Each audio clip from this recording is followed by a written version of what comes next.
Bismillahirrahmanirrahim.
Bismillahirrahmanirrahim. Assalamualaikum warahmatullahi wabarakatuh.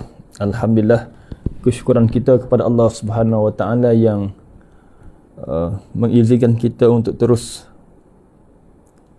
meneruskan kehidupan kita, dan semoga dengan panjangnya umur kita ini bertambahnya amalan kebaikan dan kita berpeluang untuk memperbanyakkan taubat kepadanya, kerana antara hikmah kita dipanjangkan umur oleh Allah Subhanahu wa taala adalah untuk kita terus menerus memperbanyakkan amalan dan memohon taubat kepadanya.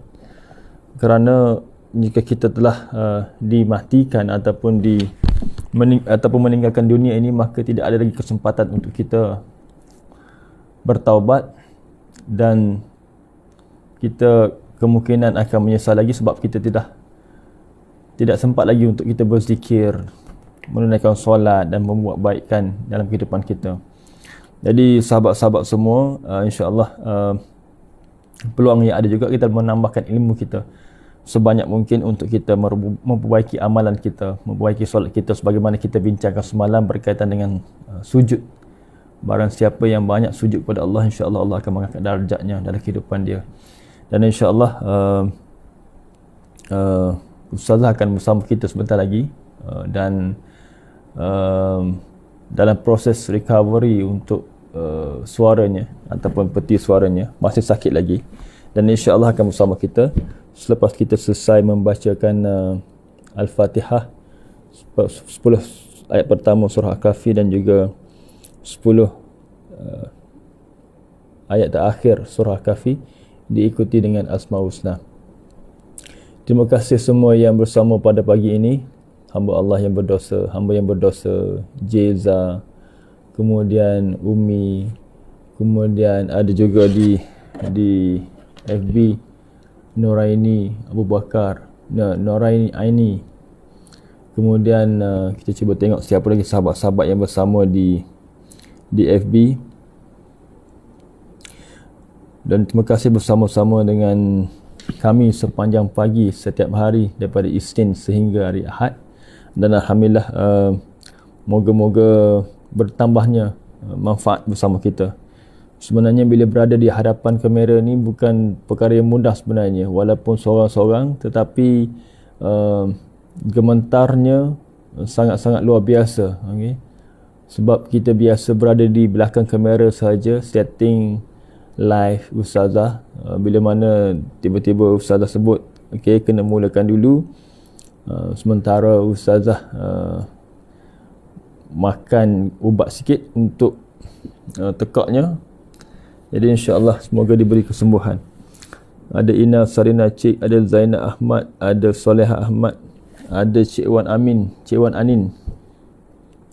Bagaimana perasaan bila mana nama-nama kita disebut ya? Mungkin rasa terharu sebab kita diraikan. Nak sebut nama daripada awal sampai akhir ni mungkin sesi sebut nama yalah, tak sebut semua ni. Jadi maaflah tak sebut semua. Kalau sebut semua ni memang kita sekadar sesi kuliah sebut nama saja, bukan kuliah Riyadhus Shalihin. Jadi ada Opah Umi join, ada Awi Dania, terima kasih atas tanya. Kemudian ada Nur Suziyanti, insya-Allah. Rindu ustazah, suara rock pun masih bersemangat. Betul, suara rock semalam lagi. Dan insyaAllah kita mulakan dengan surah Al-Fatihah. A'udzu billahi minasyaitonir rajim. Bismillahirrahmanirrahim. Alhamdulillahi rabbil alamin. Ar-Rahmanir Rahim. Maliki yaumiddin. Iyyaka na'budu wa iyyaka nasta'in. Ihdinas siratal mustaqim. Siratal ladzina an'amta 'alaihim ghairil maghdubi 'alaihim waladdallin. Amin. 10 ayat pertama dan juga 10 ayat terakhir surah Al-Kahfi. Bismillahirrahmanirrahim. Alhamdulillahilladzi anzala ala 'abdihil kitaba wa lam yaj'al lahu 'iwaja qayyiman liyunzira ba'san shadidan min ladunhu wa yubashshiral mu'minin alladhina ya'maluna as-salihati anna lahum ajran hasana makithina fihi abada wa yunzira alladhina qalu ittakhadallahu walada ma lahum bihi min ilmin wala liabaihim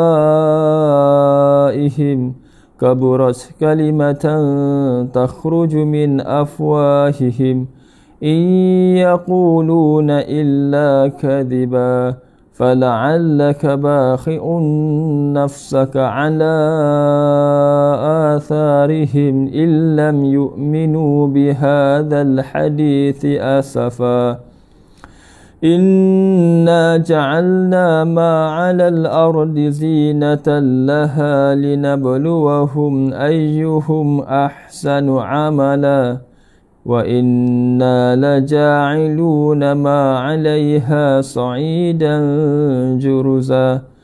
Am hasibta anna ashabal kahfi war-raqimi kanu min ayatina 'ajaba إذ أوى الفتية إلى الكهف فقالوا ربنا آتنا من لدنك رحمة وهيئ لنا من أمرنا رشدا. وعرضنا جهنم يومئذ للكافرين عرضا الذين كانت أعينهم في غطاء عن ذكري وكانوا لا يستطيعون سمعا أفحسب الذين كفروا أن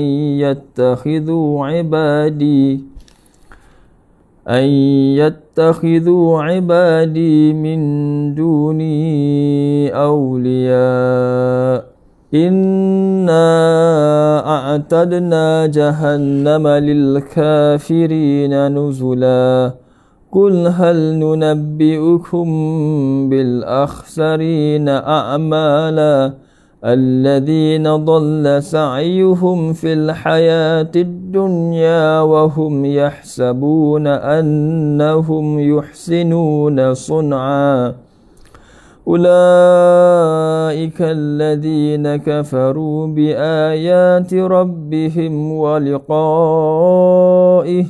فحبطت أعمالهم فلا نقيم لهم يوم القيامة وزنا ذلك جزاؤهم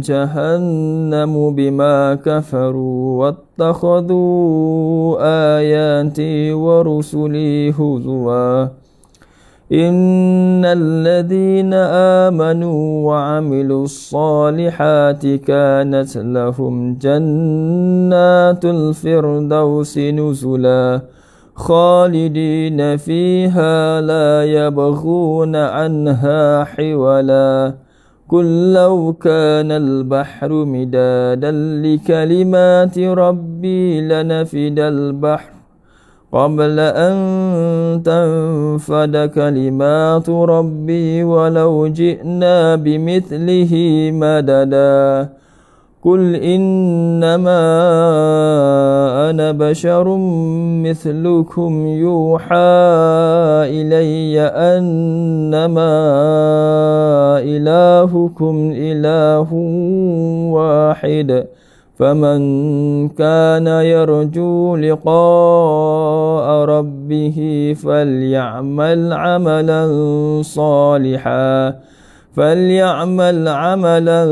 صالحا ولا يشرك بعبادة ربه أحدا صدق الله العظيم.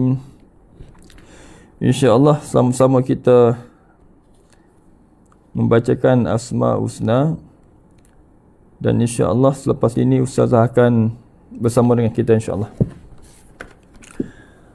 Nas'aluka ya man huwa Allahul ladzi la ilaha illa huwa rahmanur rahim al-malikul qudusus salamul mu'minul muhaiminul azizul jabbar المتكبر الخالق البارئ المصور الغفار القهاب الوهاب الرزاق الفتاح العليم القابض الباسط الخافض رافع المعز المذل السميع البصير الحكم العدل اللطيف الخبير الحليم العظيم الغفور الشكور العلي الكبير الحفيظ المقيت الحسيب الجليل الكريم الرقيب المجيب الواسع الحكيم الودود المجيد الباعث الشهيد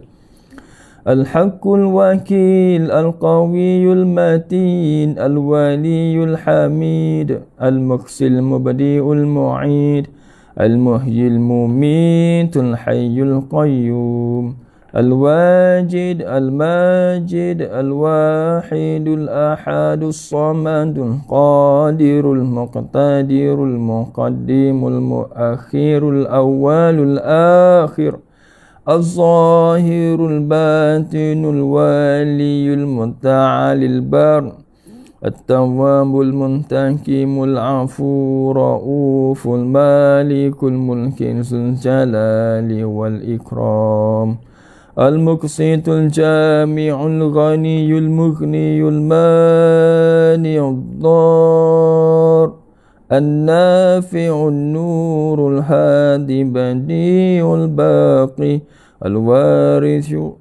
الوارث الرشيد الصبور الذي ليس كمثله شيء وهو السميع البصير. اللهم صل أفضل صلاة على أسعد المخلوقات كسيدنا محمد وعلى آله وصحبه وسلم عدد معلوماتك ومداد كلماتك كلما ذكرك ذاكرون وغفل عن ذكره غافلون. Ustaz, apa khabar? Baik. Baik, alhamdulillah. Bila dah baik boleh. Okey, suara okey. Dalam proses ni. Dalam proses. Okey. InsyaAllah saya ambil masa sedikit untuk Ustazah. Apa? Sini. Ustazah suruh masuk dua-dua ni.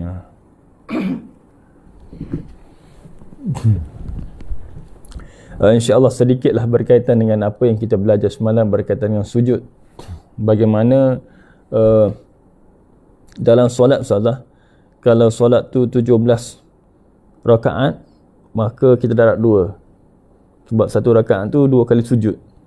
Jadi 34. Maksudnya 34 kali kita sujud kepada Allah dengan solat wajib setiap hari. Solat sebagai tanda kita taat sebagai hamba lah. Jadi Allah perintahkan solat, maka kita solat. Itu sebagai satu ketaatan kepada Allah yang kita wajib lakukan. Kalau kita macam disebut semalam juga, macam mana kalau kita lihat sekarang macam pengalaman Ustazah ni turun ke sekolah-sekolah, bagaimana cabaran remaja sekarang ini, ramai yang tidak menunaikan solat.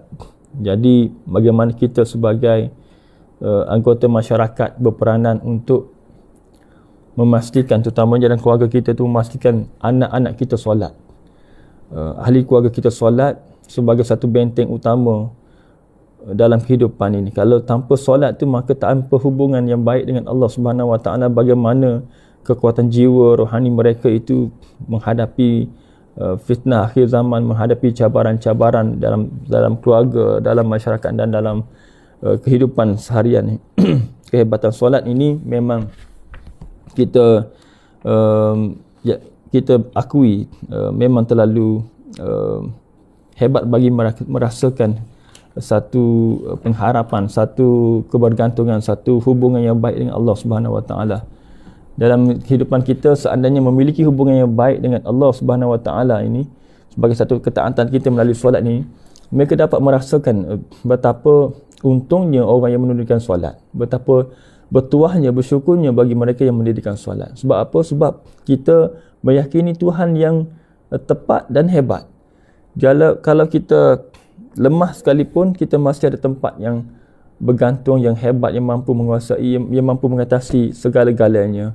Jadi selagi mana makin kita banyak sujud, sebagaimana kita belajar semalam, Allah akan mengangkat darjat dan juga menghapuskan satu kesalahan daripada hadis riwayat Muslim. Jadi insya-Allah kelebihan-kelebihan inilah yang kita patut raih, kita patut cari dalam kehidupan sehariannya. Selepas kita solat subuh, Allah beri peluang kita pada solat sunat duha, kemudian solat zuhur, kemudian solat sunat pun kita bertekankan semalam, Ustazah tekankan semalam bagaimana kelebihan-kelebihan solat sunat sebelum dan selepas. Kemudian ada solat maghrib dan isyak sebagai tali perhubungan kita. 12 solat sunat semalam, termasuklah 4 rakaat sebelum zuhur, 2 rakaat selepas zuhur. Dan dan ada juga hadis yang menyebut bahawa ada 4 solat 4 rakaat selepas zuhur. Jadi itu adalah kelebihan atau silah ataupun tali dengan solat itu, kita berhubung dengan Allah Subhanahu Wa Taala sebagai satu sumber kekuatan, sebagai satu sumber pengharapan dan sebagainya, insya-Allah. Ni balik.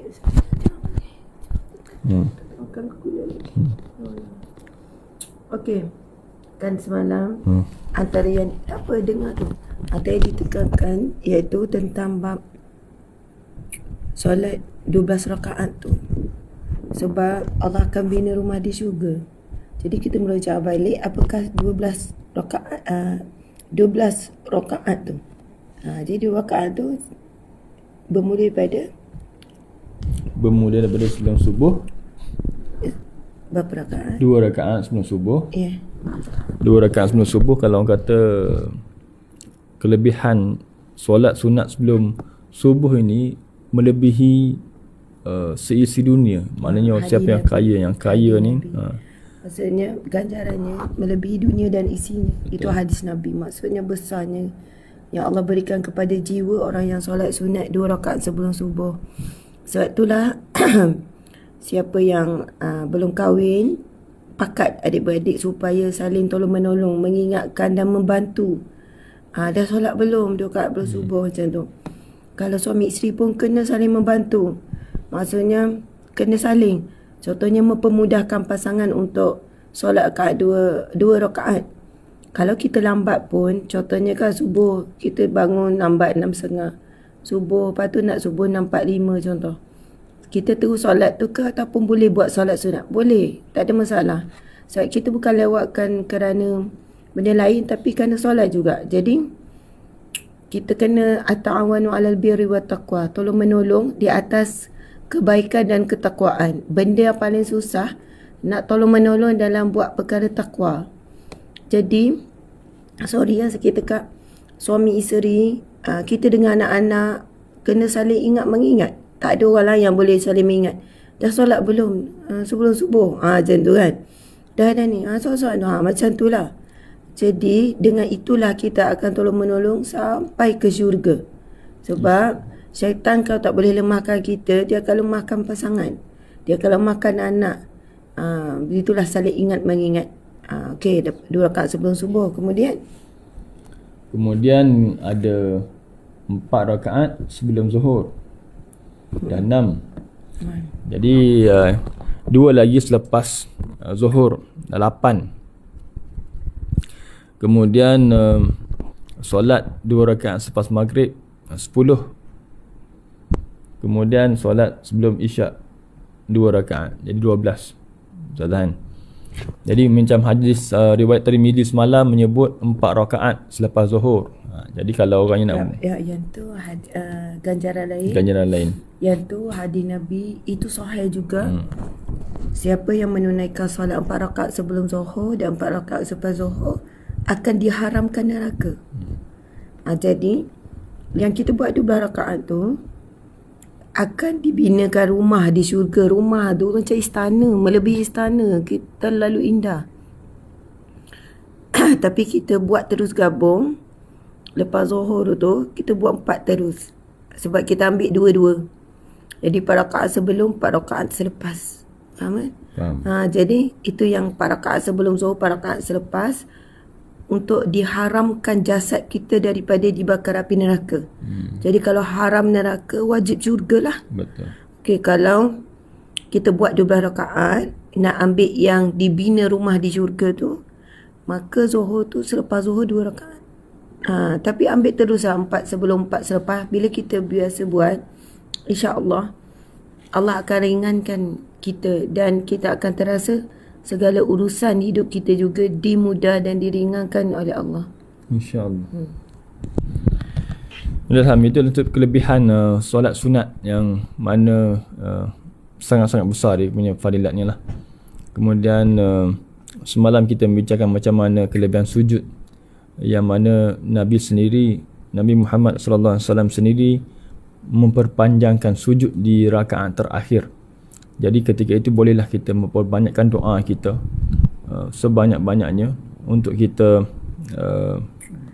pertama mengikuti sunnah. Yang kedua adalah semoga kita berhubung terus, kita meminta dalam keadaan diri kita yang sangat-sangat hina, meletakkan kaki kita sama dengan kepala, dan moga-moga ketika itulah Allah lebih mendengar kita. Doa sesungguhnya apa kita nak, tapi doa dalam hati, Ustaz kan. Tak boleh doa dalam meluah pun dengan bahasa Melayu kan. Masa sujud kan.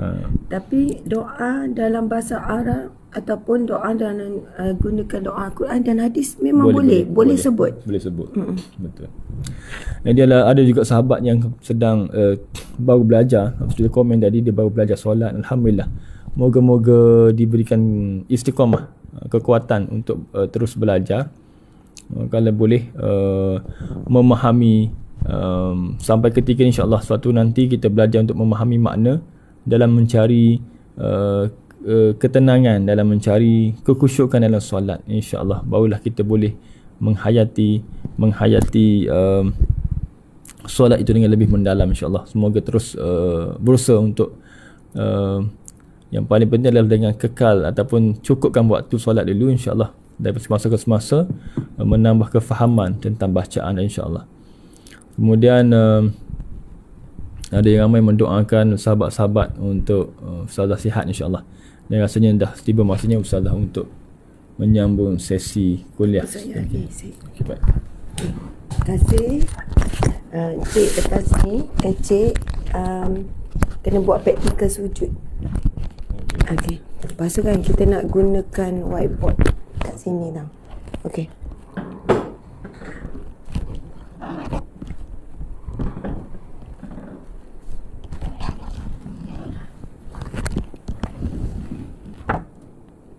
Okey. Saya sakit tekak sikit minum air.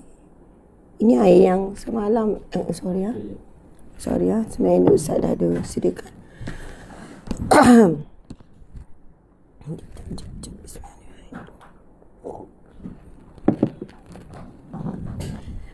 A'udzubillahi minasyaitonirrajim. Bismillahirrahmanirrahim. Assalamualaikum warahmatullahi wabarakatuh.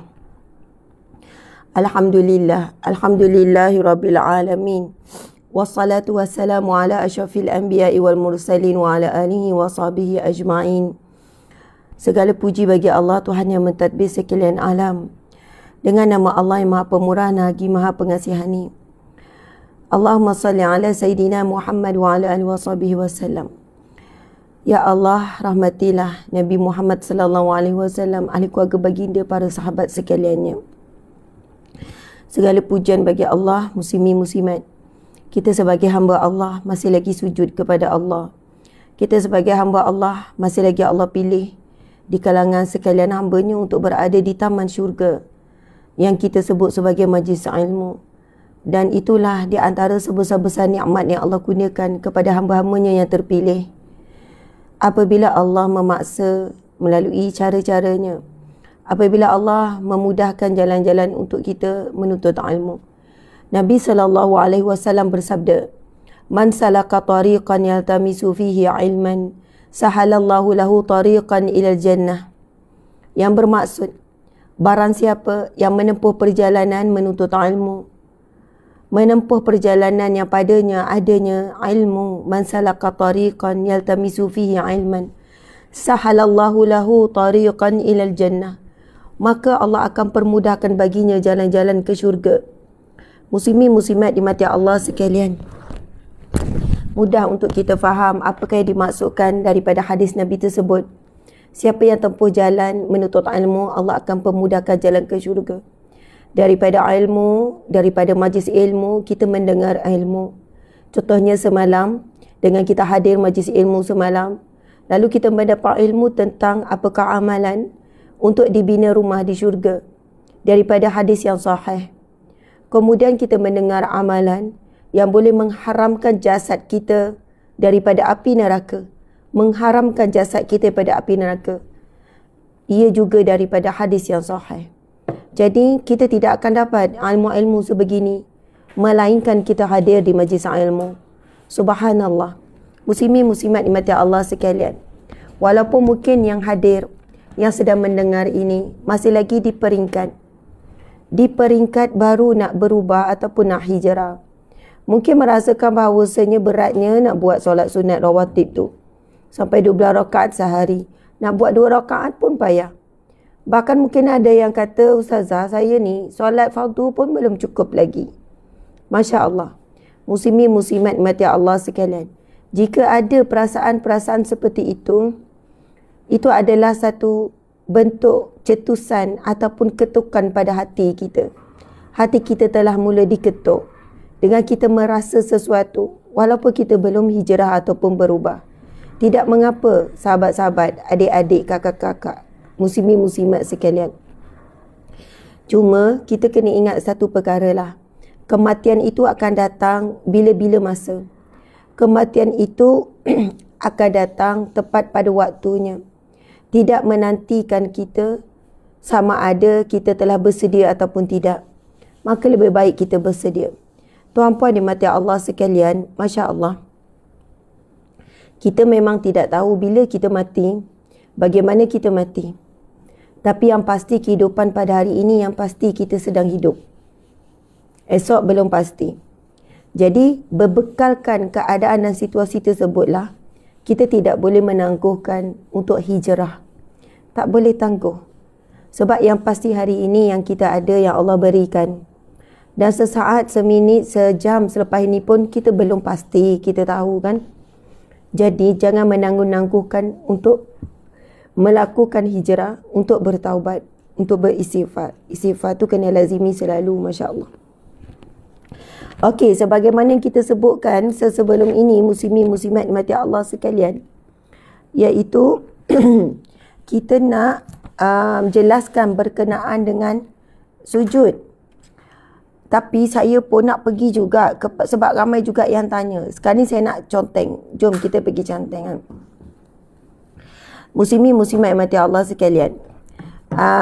Saya nak bercerita sikit ya. antara perkara yang sangat memberi inspirasi, ya. Bukanlah sangat, tapi memberi inspirasi. Kan balik daripada haji ni, saya belum share apa-apa, perasan tak? Tak ada sharing apa-apa. Sebenarnya rasa macam, tak tahulah, begitulah kot perasaan orang yang selesai menunaikan rukun Islam yang kelima. Kemudian kita macam keliru dengan perasaan kita. Macam mana kita nak bawa diri sebagai orang yang telah menunaikan haji? Macam itulah. Lepas tu kita rasa macam kita tak lakukan sebaik mungkin. Kita tak buat sesempurna mungkin. Macam itulah. Allahu Akbar. Muslimin muslimat dimati Allah sekalian. Allah tunjukkan sesuatu sangat cepat. Sebenarnya macam ni. Memang kita akan cakap. Hati-hati dekat Mekah, dekat Madinah. Jaga lidah, jaga akhlak, jaga adab, jaga perbuatan. Kita cakap macam tu kan. Sebab Allah bayar cash. Contoh ayat. Allah tunjuk cepat. Hati-hati. Doa baik-baik saja. Buat baik dengan semua orang. Macam tu kan. Masya Allah. Allahu Akbar. Muslimin muslimat. Tapi hakikat sebenarnya kalau kita perasan dalam hidup kita, Allah bagi kita bukan hanya di Mekah Madinah, tapi mungkin di dua tanah suci itu lebih cepat. Dan antara faktor yang saya perasan pada diri saya sendiri, sebab kita aware sangat kat sana. Kita sangat meningkatkan, kita meningkatkan tahap sedar tu tinggi dekat sana. Ataupun tahap berhubung dengan Allah itu tinggi melebihi kita berada di tanah air ni. Bila di tanah suci, kita akan, yang seronok kita kaitkan terus. Contoh kan, kita dapat sesuatu. Ya Allah, Alhamdulillah, Masya Allah. Terus kita kaitkan dengan apakah sesuatu yang telah kita buat. Lalu apa yang Allah terus beri. Macam tu. Lepas tu apa yang kita doa, ya Allah, baru terlintas tapi Allah dah bagi. Macam tu kan. Sebenarnya, Allah ya Bar yang maha baik. Allah ya Sami yang maha mendengar. Allah ya Basir yang maha melihat. Allah ya Syahid yang maha menyaksikan. Allah ya Syahid yang maha menyaksikan. Allah ya Hasib yang maha menghitung. Allah ya Wahab yang maha memberi. Allah ya Mujib yang maha memakbulkan. Sentiasa dengan nama-nama Allah ini, dengan sifat-sifatnya yang mulia dan sempurna ini, terhadap kita sebagai hamba adalah sentiasa, sepanjang masa, di mana sahaja, tak kira di tanah suci ataupun di tanah air. Masya Allah. Namun bila kita berada di sana, di tanah barakah, hati kita, jiwa kita tu lebih terarah kepada Allah. Jadi kita alert, kita macam alert. Ini alert. Sikit-sikit kita nampak daripada Allah, sikit-sikit kita kaitkan dengan Allah. Sikit-sikit kita punya awareness tu, risau buat sesuatu yang buruk tu tinggi. Sebab kita takut kena cash. Macam itulah. Masuk kena cash tu, tak ada tangguh-tangguh, tak ada hutang. Terus kena. Macam tu. Muslimin muslimat, dimati Allah sekalian. Kadang-kadang gurauan kan, nak mengata orang. Jangan tangguh dulu. Tunggu balik Malaysia baru kita mengata. Astaghfirullahalazim kan. Jangan ni tunggu balik Malaysia. Ni tanah suci, kau hati-hati. Malaysia boleh lah. Macam tu kan. Kau ni gini. Muslimin muslimat, Allah berada di mana sahaja setiap masa. Allah memakbulkan permintaan hamba-Nya di mana sahaja setiap masa. Sekiranya kita meminta dengan hati yang tulus. Allah Subhanahu wa taala berfirman, Auzubillahi minasyaitonirrajim. Wa idza sa'alaka 'ibadi 'anni fa inni qarib. Ujibu da'wata da'i idza da'an. Falyastajibu li wal yu'minu bi.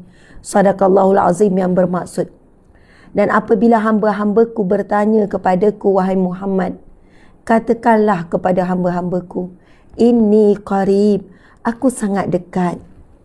Allah perintahkan Nabi Muhammad supaya bagi tahu kita, jika kita bertanya di mana Allah saat kita susah, kenapa Allah tidak makbulkan doa? Kenapa Allah membiarkan kita dizalimi saat kita masih kecil lagi? Kenapa Allah berikan kita ibu ayah yang tidak belajar agama, mendidik kita dengan bukan didikan agama. Di mana Allah saat ibu bapa menderaku, contohlah ya. Di mana Allah saat sekian-sekian.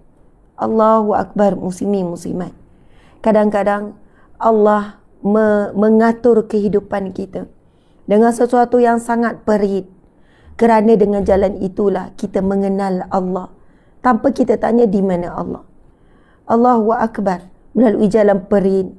Lalu kita jumpa jalan-jalan keluar, jalan-jalan bahagia. Mana mungkin kita nak tahu nilai sedapnya sesuatu makanan sehingga kita merasa tak sedap dulu kan. Bila jumpa ni sedap, ni sedap. Macam tu.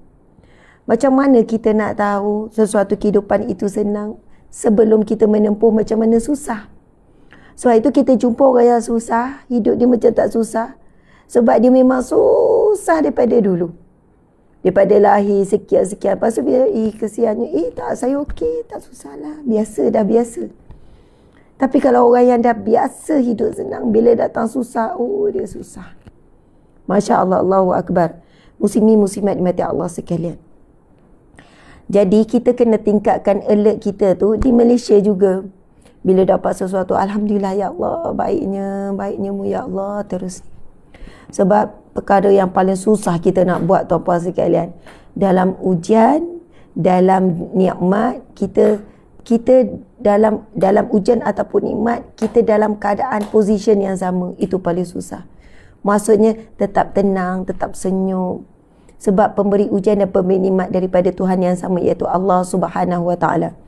Okey, sekarang kita nak pergi kepada fiqh sujud. Saya nak pergi ke whiteboard. Jadi kita bersedia untuk beralih sekarang. InsyaAllah. Bismillahirrahmanirrahim. Sekarang kita nak conteng-conteng. Tuan-puan boleh bagi sikit perhatian kalau dapat tulis pada buku nota.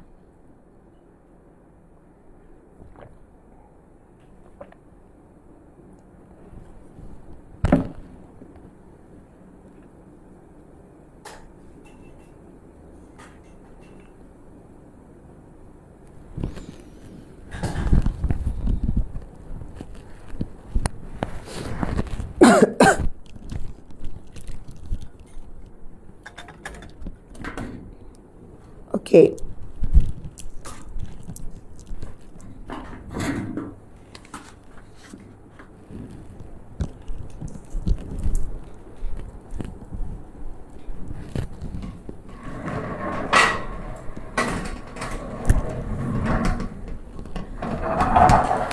Okey, sahabat-sahabat, sebab saya faham depan saya ni bukan semua orang yang ada asas pengajian Islam ataupun ada asas kepada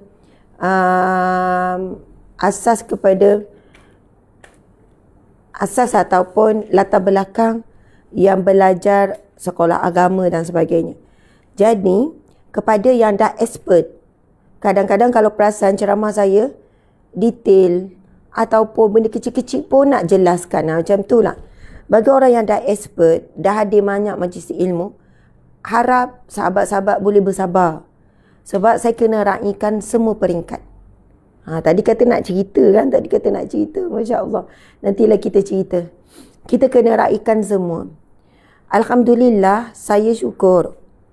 Salah satunya, salah satu kesan, bila kami mula menggunakan platform TikTok. Walaupun ramai juga yang kecam saya.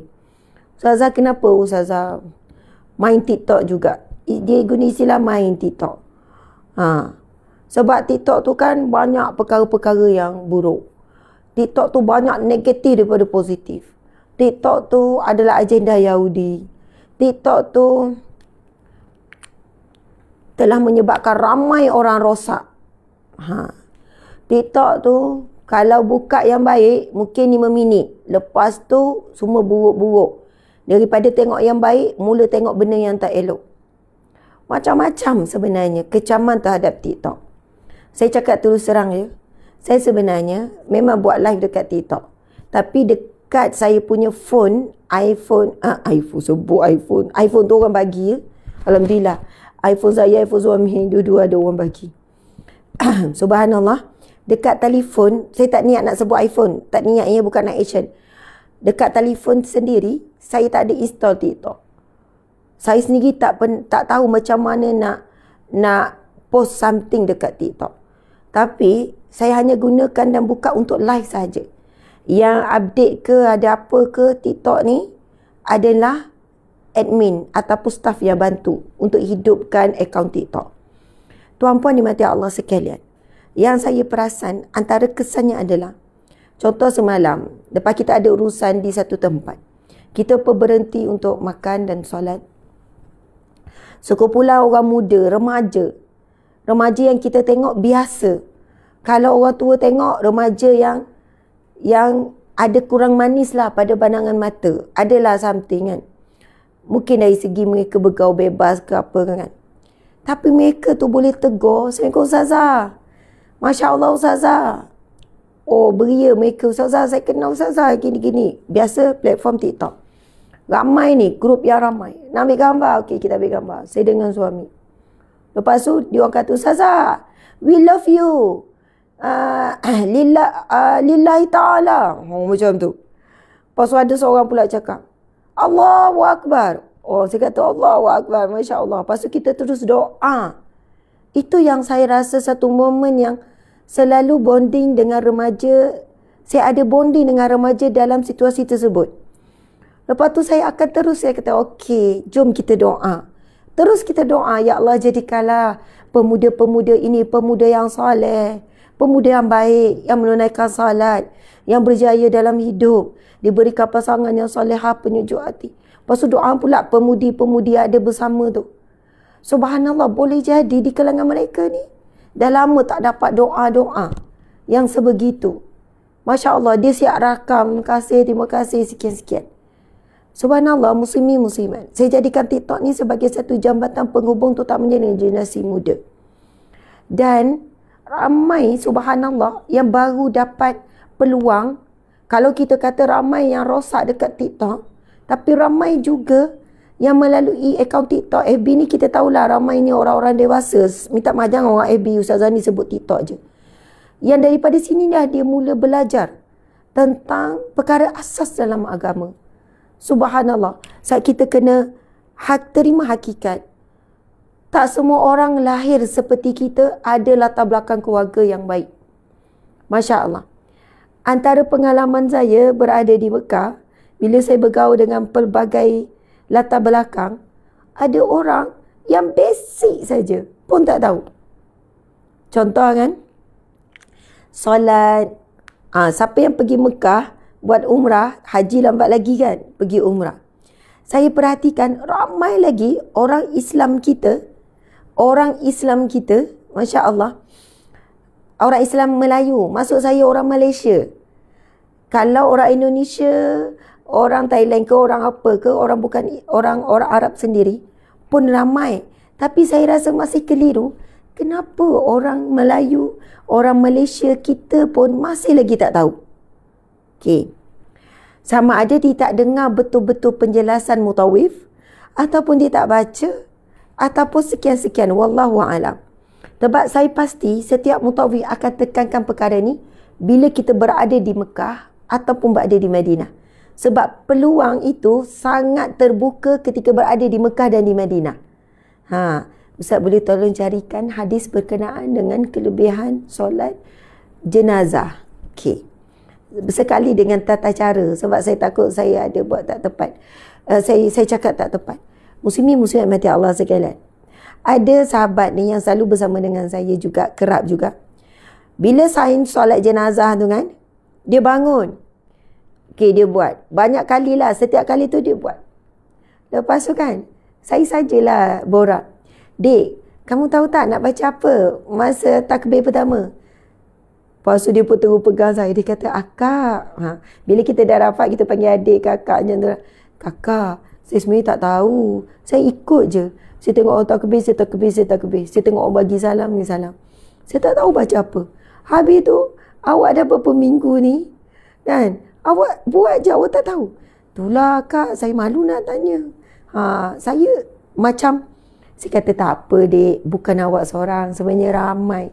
Bahkan kalau kita perhatikan ramai yang tak bangun untuk solat jenazah, yang mana solat jenazah bila kita berada di Mekah dan Madinah, hampir setiap waktu solat mesti ada solat jenazah.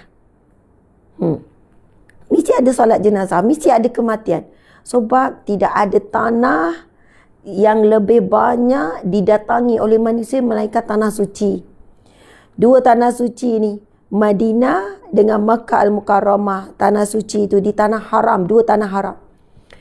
Tempat ini tanah gersang, tak ada pokok menghijau, tak ada. Tak ada tempat yang menarik pun. Kalaulah, subhanallah, kalaulah kita memilih tempat pelancongan yang indah di dunia, niscaya kita akan kata New Zealand, kan, Australia, mungkin kita sebut apa lagi, tempat-tempat cantik dunia. Sebab di sana tidak ada tempat yang cantik-cantik seperti itu kalau untuk melancong. Tetapi manusia sanggup berhabis dengan mengorbankan harta, meninggalkan keluarga, bersusah payah. Sebab itu kita berada di sana, kita boleh lihat bagaimana orang-orang fakir miskin yang baju lusuh, pakaian lusuh, yang kaki pecah sangat, yang kita boleh tengok mereka kurus kering kelaparan. Subhanallah, boleh datang dan sampai kerana Allah yang menyampaikan mereka. Muslimin muslimat, tanah suci, tanah haram itu, Masya Allah, diangkat darjat dan kedudukan. Manusia datang daripada seluruh pelosok dunia untuk berhimpun di situ. Hanya semata-mata kerana Allah, kerana Rasulnya, kerana menunaikan ibadah-ibadah ni. Saya nak sebutkan di antara hadis Nabi berkaitan dengan solat jenazah. Nabi SAW bersabda daripada Abu Hurairah radhiyallahu anhu, Rasulullah SAW bersabda, sesiapa yang menyaksikan jenazah serta turut serta sembahyang, maka dia mendapat satu qiraat. Dan sesiapa menyaksikan sehingga turut serta semasa mengemumikannya, maka dia mendapat 2 qiraat. Lalu ditanya apakah 2 qiraat itu, baginda menjawab, pahalanya seperti 2 gunung Uhud, ataupun 2 bukit Uhud, ataupun 2 bukit yang besar, 2 gunung yang besar. Muslimin, muslimat dimati Allah sekalian, Masya Allah. Okey, kalau ikutkan tata cara ya,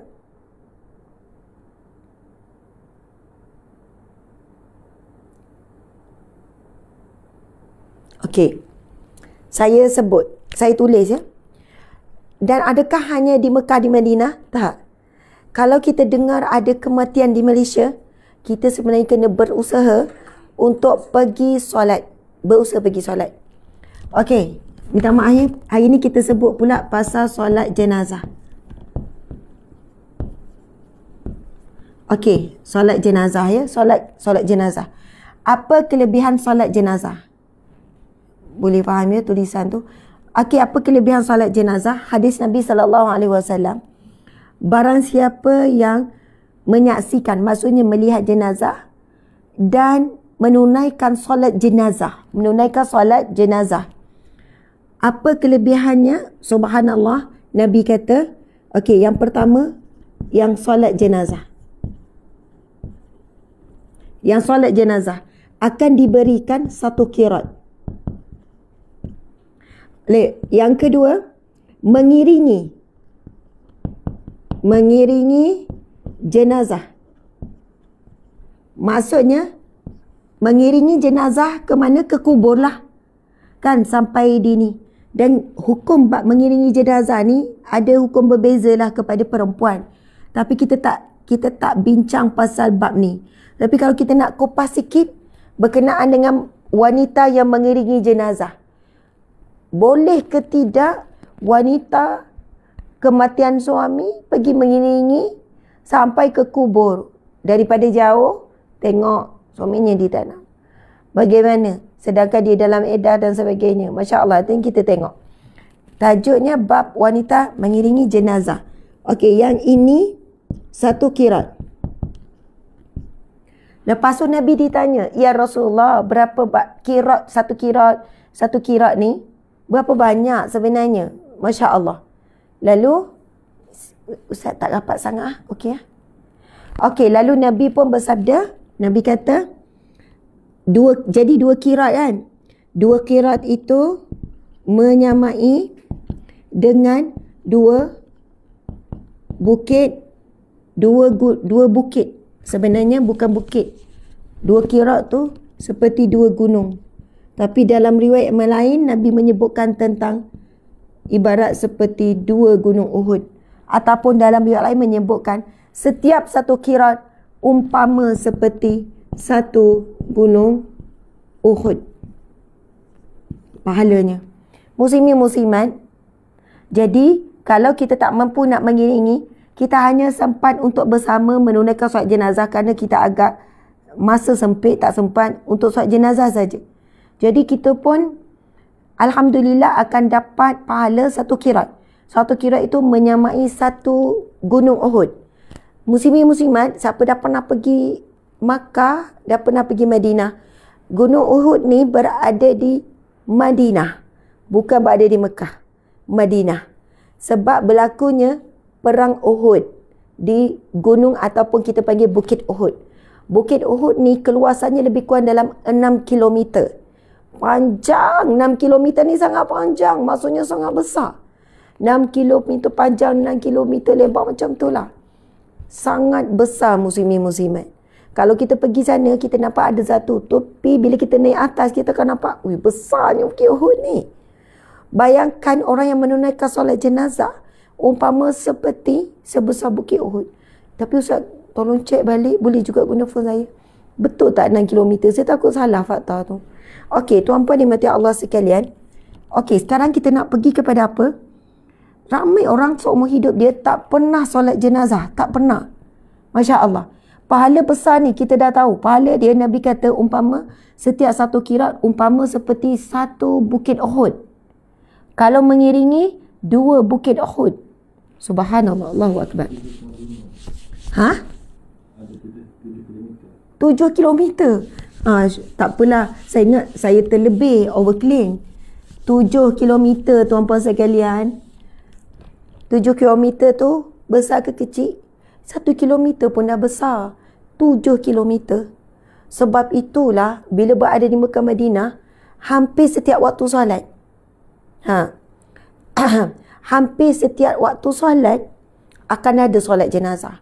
Dan kita tahu kalau kita solat di tanah haram Mekah, di Masjidil Haram, kan di tanah haram Mekah, satu solat digandakan 100,000 kali ganda.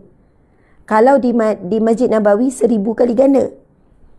Di tanah suci, ini hadis Nabi ya, di tanah Makkah, di tanah haram, di tanah suci Mekah,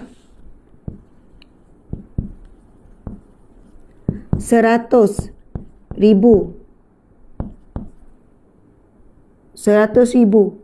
kali ganda. Okey, di tanah suci Madinah. Okey, di Masjid Nabawi, Nabi kata siapa yang solat di masjidku akan digandakan 1000 kali ganda. 1000 kali. Barang siapa yang bersolat di Masjidil Haram akan digandakan 100,000 kali ganda.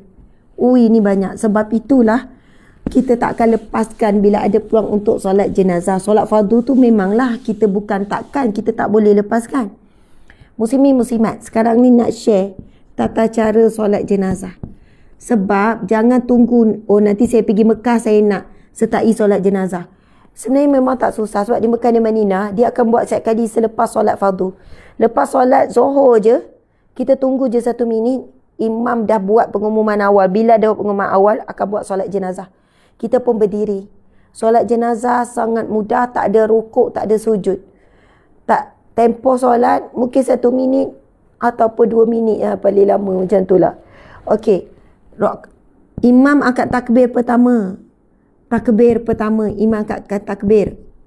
Allahu Akbar. Kita pun baca Al-Fatihah. Kemudian takbir pertama kan. Lepas tu takbir kedua. Allahu Akbar. Lepas tu kita selawat. Lepas tu takbir ketiga. Allahu Akbar. Kita pun doa. Nanti kita sebut doa apa. Lepas tu yang keempat, takbir keempat. Takbir keempat ni tak ada apa dah ni. Sebab lepas takbir keempat, terus bagi salam. Sujud. Tak sujud. Sujud. Boleh juga. Okey, salam. Lepas bagi salam, okey, kita sebut kanan sahaja. Okey, dia macam ni. Bila kita solat jenazah ni, imam encik cuba takbir. Allahu Akbar. Ni saya makmum ya. Kita pun takbir juga. Allahu Akbar. Lepas tu kita baca apa? Al-Fatihah. Kita pun baca. Kita pun angkat takbir juga. Allahu Akbar. Tangan macam ni lah. Lepas tu kita selawat. Allahumma salli ala Sayyidina Muhammad. Nak pendek ke nak panjang terpulang. Nak tambah Allahumma salli ala Sayyidina Muhammad. Niat dulu tu apa sikit. Niat solat jenazah. Sahaja aku solat sunat, aku solat jenazah. Dah cukup. Ustazah tak sebut fardu, tak sebut sunat jenazah. Solat sunat jenazah. Solat jenazah sunat ke fardu? Apa hukum solat jenazah? Bagus juga tu. Pasal niat solat sunat jenazah. Ya, betul. Masa takbir ni, masa akad takbir tu kena niat. Okey, solat jenazah adalah fardu kifayah. Fardu kifayah. Maksudnya adalah bila sebut fardu kifayah, kalau ada cukup dah jemaah untuk, bukan cukup dah, memang dia tak ada syarat nak buat apa ni kan. Jadi apa ni? Subhanallah, Allahumma salli ala Muhammad. Sekejap. Ya. Tahu.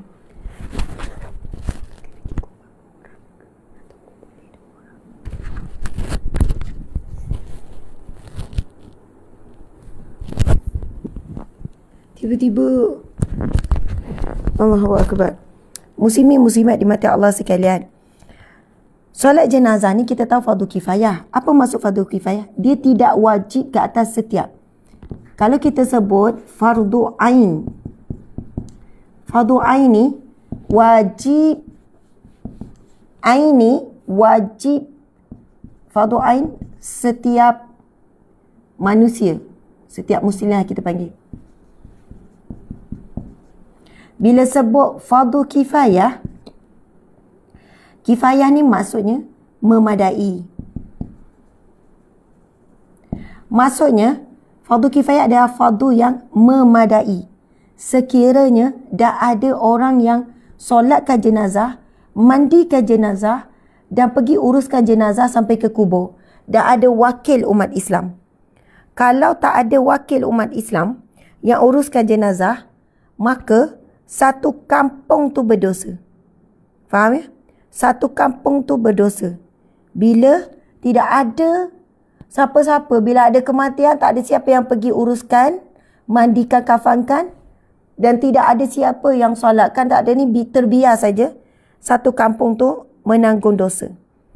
Allahu Akbar. Jadi muslimin muslimat dimati Allah sekalian, bila sebut pasal lafaz, macam-macam lah lafaz. Usalli hadal mayyit arba'at takbirat fardu kifayah ma'muman lillahi ta'ala. Okey. Bila kita niat tu, kita boleh niat ada susunan kan, sahaja aku solat fardu kifayah di atas, ke atas mayat ini dan sebagainya. Tetapi sebenarnya memadai bila kita angkat takbir masa yang pertama, Allahu Akbar, lintasan hati kita adalah kita buat solat jenazah. Tak sebut fardu kifayah, memang hukum dia adalah fardu kifayah. Masya Allah. Maksudnya, kalaupun kita nampak ada orang tak bangun solat, tak berdosa. Sebab dia dah jadi sunat. Dia tak jadi fardu ain, wajib macam solat, fardu. Kan? Dia jadi sunat. Tuntutannya adalah tuntutan sunat. Tapi kalau tak ada siapa yang buat, maksudnya dia wajib buat. Untuk supaya dia tak berdosa dan semua orang tak berdosa. Tuan-puan dimati Allah sekalian. Jadi masa angkat takbir, kita jangan susah sangat pasal niat. Sebab bimbang ada penyakit was-was. Sebab ada orang Dia memang hafal, lepas tu tersilap satu perkataan pun dia akan ulang, angkat-angkat banyak kali. Sama juga dengan solat fardu. Masa kita angkat takbir, Allah, Allah tu, Allahu Akbar.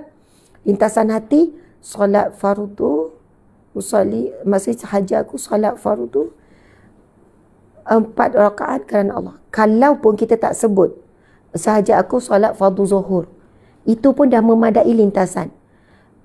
Kalau tak sebut imam makmum pun, tak terlintas imam ke makmum pun tak ada masalah. Sebab kalau seorang memang kita adalah solat seorang, tak ada jadi makmum. Kalau kita jadi imam, automatik kita imam. Kalau ada imam depan, automatik kita solat berjemaah dan kita adalah makmum. Subhanallah, kalau tak sebut 4 rakaat, 3 rakaat tu Ustazah, kadang jadi macam kat takbir tu jadi panjang sangat. Jadi Allah. Sebab apa? Dia nak bawa semua tu. Saja solat zuhur, saja aku solat fardu zuhur 4 rakaat. Apa ni? Makmuman ataupun adaan saja lillahi ta'ala. Subhanallah, Allahu Akbar. Okey, jadi masa angkat takbir tu kita terus lintaskan sahaja solat fardu zuhur. Itu pun dah memadai. Fardu dah bezakan dah, kita solat fardu, bukan solat sunat zuhur. Lepas tu dah membezakan dah, ini zuhur ke asar ke maghrib ke apa. Itu pun dah lengkap. Maksudnya dia memang fardu, kewajipan, dan kita menunaikan sekian-sekian. Jadi masa kita angkat takbir, kita lintaskan buat solat sunat, buat solat fardu kifayah jenazah ataupun solat jenazah pun dah cukup. Angkat takbir, Allahu Akbar. Dah lintas tu. Kan solat jenazah untuk si mati lah. Lepas tu takbir pertama, Allahu Akbar, berdiri. Solat sunat jenazah tak ada rukuk, tak ada berdiri. Tak ada. Tak ada rukuk. Tak ada rukuk, tak ada sujud. Berdiri all the time sampai sudah. Okey, contoh imam lagi sekali. Allahu Akbar. Bismillahirrahmanirrahim. Alhamdulillahirrahmanirrahim. Ar-Rahmanirrahim. Baca Fatihah sampai akhir. Allahu Akbar. Allahumma salli ala Sayyidina Muhammad wa ala Sayyidina Muhammad. Allahumma salli ala Sayyidina Muhammad. Dia ada masa. Kadang tu panjang pula. Kita pun selawat je lah. Okay, pasal. Allahu Akbar. Yang ketiga. Angkat takbir yang ketiga, kita baca doa. Doa apa? Allahumma ufillahu warhamhu wa'afihi wa'fu anhu. Maksudnya apa? Kalaulah jenazah, senangnya jenazah kita kadang tak tahu ramai ke. Sebab, tapi dia sebut as-salatu alal mayyit, as-salatu alal amwat wal atfal. Amwat tu maksudnya banyak mayat. Atfal ada kanak-kanak juga. Biasa Bilal tu akan buat pengumuman. As-salatu alal amwat. Solat ke atas mayat-mayat amwat tu. Tapi kalau jenazah seorang saja, Bilal akan sebut as-salatu alal mayyit, solat ke atas mayit, satu jenazah saja. Tapi ada juga pengumumannya as-salatu alal amwati wal atfal dan kanak-kanak. Maksudnya ada yang meninggal kanak-kanak juga. Tapi kalau tak ada pengumuman pun, kita terus doa umum. Allahumma ighfir lahum warhamhum wa'afihim wa'fu anhum. Ya Allah, ampunilah mereka, rahmatilah mereka, afiatkanlah mereka, sejahterakanlah mereka. Allahumma ighfir lahum warhamhum wa'afihim wa'fu anhum. Okey, doa tu ya. Muslimat. Lepas tu okey, lepas tu takbir yang keempat, Allahu Akbar. Lepas tu Assalamualaikum. Biasa takbir keempat tu tak ada apa dah. Imam akan sebut Allahu Akbar, Assalamualaikum warahmatullahi wabarakatuh. Dan bagi salam sebelah kanan saja. Assalamualaikum warahmatullahi. Lepas tu dah tak ada sebelah kiri. Macam tu tata caranya, sebelah kanan saja. Selesai. Sebab tu saya kata solat sunat jenazah mudah, tak ada rukuk, tak ada sujud, tak ada apa. Sambil berdiri sebelum nak keluar, nak buat urusan tu, dikejap.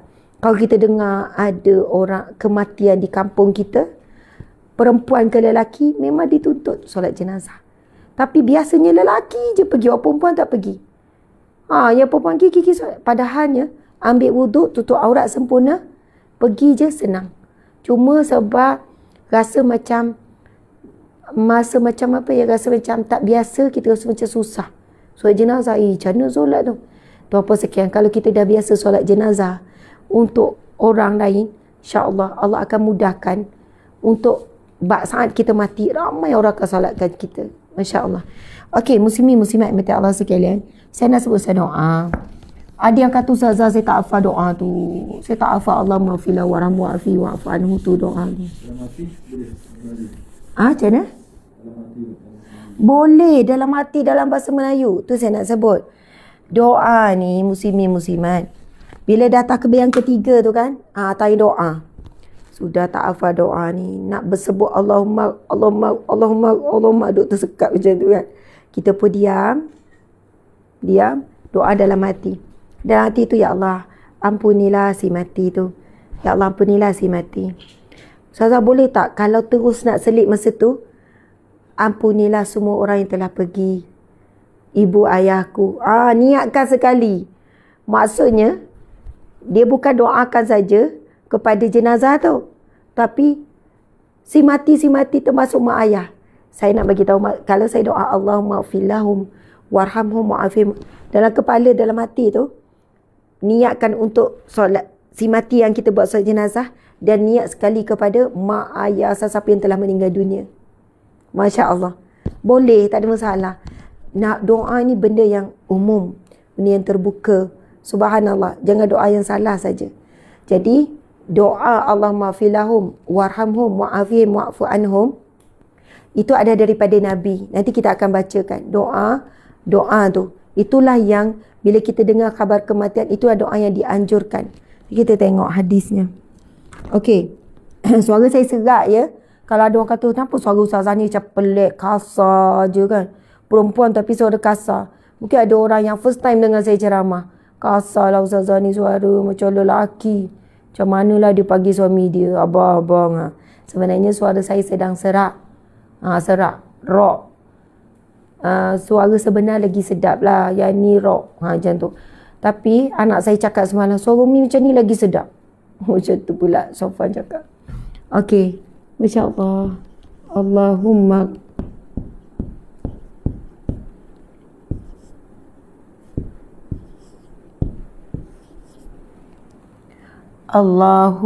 ghfir lahu.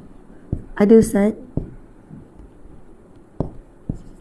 Allahumma ghfir lahu.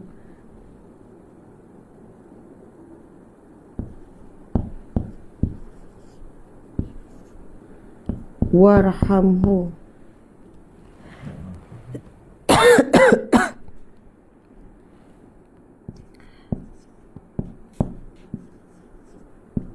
Wa'afi.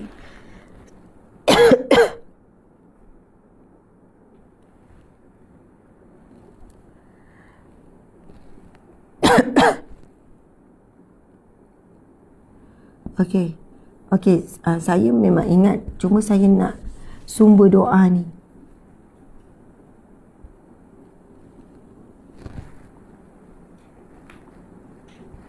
Ada Ustaz? Tak, maksudnya sebab doa ini dia bukan doa yang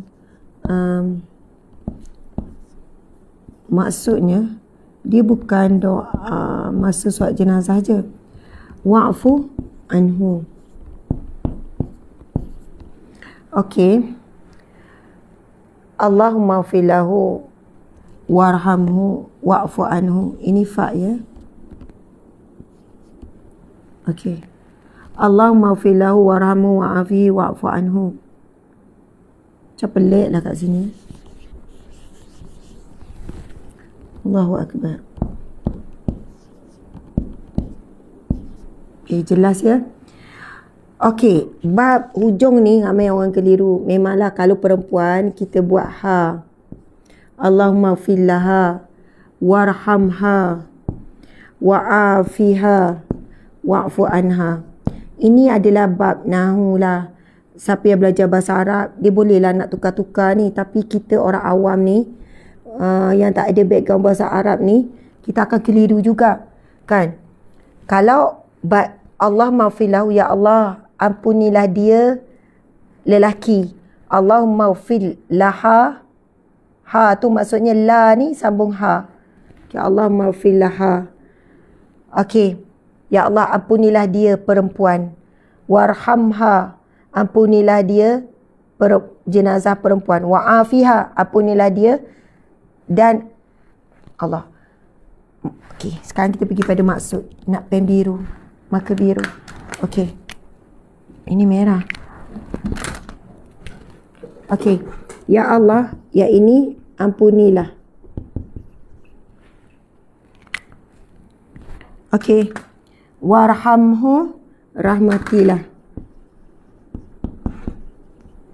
Wa'afihi, afiatkan, sejahterakan.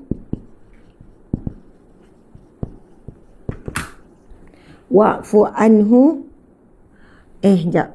Wa'afihi, wa'fu anhu. Lagi sekali Ustaz, saya takut saya tertukar. Mana satu maafkan, mana satu sejahterakan. Maafkanlah. Okey, muslimin muslimat mati Allah sekalian.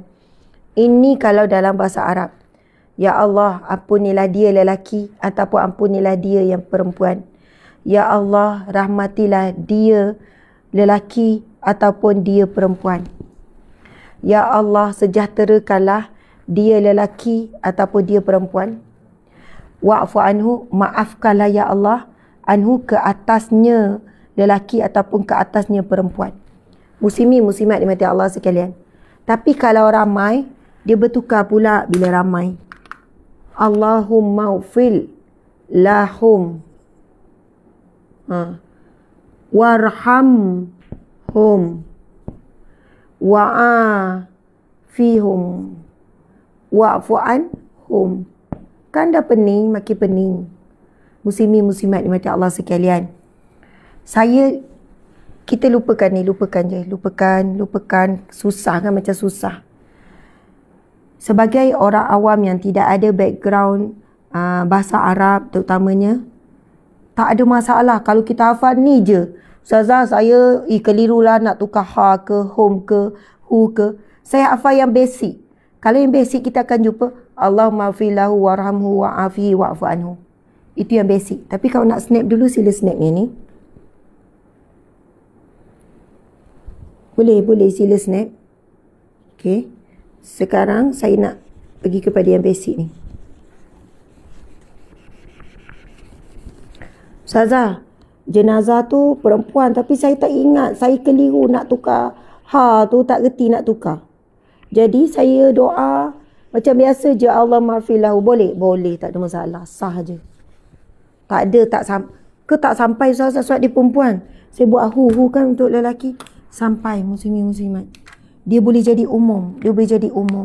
So pemudahkanlah.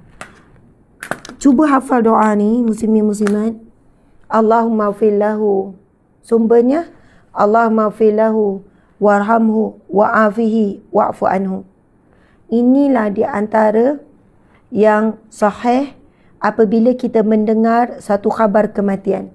Bila dengar ada kematian, kita ucap inna lillahi wa inna ilaihi raji'un. Lalu kita angkat tangan, kita doakan. Allahumma ghfir lahu warhamhu wa'afihi wa'fu anhu. Ya Allah, ampunilah dia. Rahmatilah dia, ya Allah. Dan sejahterakanlah dia. Dan maafkanlah dia. Masya Allah. Tak apa, perempuan ke lelaki ataupun ramai yang meninggal satu keluarga, kita berdoa juga Allahumma ghfir lahu. So kalau dah ramai, kita kena baca Allahumma ghfir lahum. Ya Allah, ampunilah mereka. Sebab kita hafal yang tu je, tak ada masalah. Tetap sebagaimana yang kita niat. Kita memang tahu jenazah tu perempuan. So niat kita tu sampai. Kita tahu jenazah tu ramai. Jadi ia akan pergi kepada semua. Subhanallah, Allahu Akbar. Maksudnya doa. Mendoakan mereka. Ada orang tanya, Ustazah, kalau sedekah Al-Fatihah, tak ada masalah. Muslimin muslimat. Tak jadi ia adalah satu perbuatan yang bertentangan dengan syariat dan sebagainya. Sebab contoh kan kita kata okey, marilah sama-sama kita mendoakan si mati dan kita sedekahkan Al-Fatihah. Kita berdoa Allahumma ghfir lahum warhamhum wa'fu anhum. Ataupun tak ingat, Ustaz, saya tak hafal langsung. Saya tak hafal Allahumma barik lana fi ma razaqtana je. 2 je doa saya hafal. Saya doa makan dengan doa tidur. Bismikallahumma ahya wa amut. Contoh kan. Allahumma keluar Allahumma barik lana. Tak keluar Allahumma ufillahu, tak ingat. Doa lah dia bahasa Melayu. Doa apa? Ya Allah ampunilah si mati ya Allah. Ya Allah ampunilah arwah. Rahmatilah arwah ya Allah. Sekian-sekian, Masya Allah. Allahu Akbar. Muslimin muslimat dimati Allah sekalian. Antara doa yang diajarkan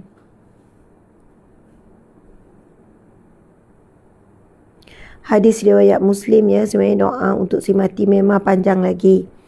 Berdasarkan doa daripada hadis sahih riwayat Muslim, Rasul melakukan salat jenazah, lalu akan mendengar baginda mendoa, ya Allah ampunilah kan, Allahumma ufillahu warhamhu wa'fu anhu wa'afihi wa akrim nuzulahu wa wasi' mudkhalahu wa ghsilhi bima'i wa salji wal baradi. Panjang lagi doa Nabi. Ya Allah ampunilah dia, rahmatilah dia, wa'fu anhu wa'afihi. Cuma kita wa'afihi wa'fu anhu, maksudnya ada riwayat yang berbeza. Boleh je kalau dah biasa warhamhu boleh juga wa'fu anhu wa'afihi, ataupun warhamhu wa'afihi wa'fu anhu, sama. Allahu Akbar. Jadi doa ini muslimin muslimat panjang lagi, tapi yang biasa kita hafal setakat ni lah. Doa ini adalah daripada hadis Nabi, hadis sahih riwayat Muslim, hadis sahih riwayat Muslim. So kita tak ada ragu-ragu pun nak beramal. Doa. Okey, sila screenshot.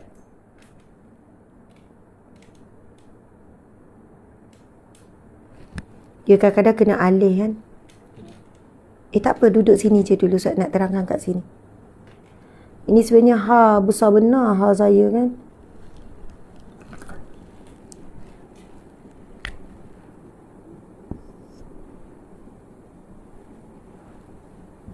Boleh ya? Maaflah kalau dari segi tulisan khat saya tak tepat. Sebab dia ada beza ni, Allah bulat, Allahumma ufila warhamhu. Yang penting boleh baca ya.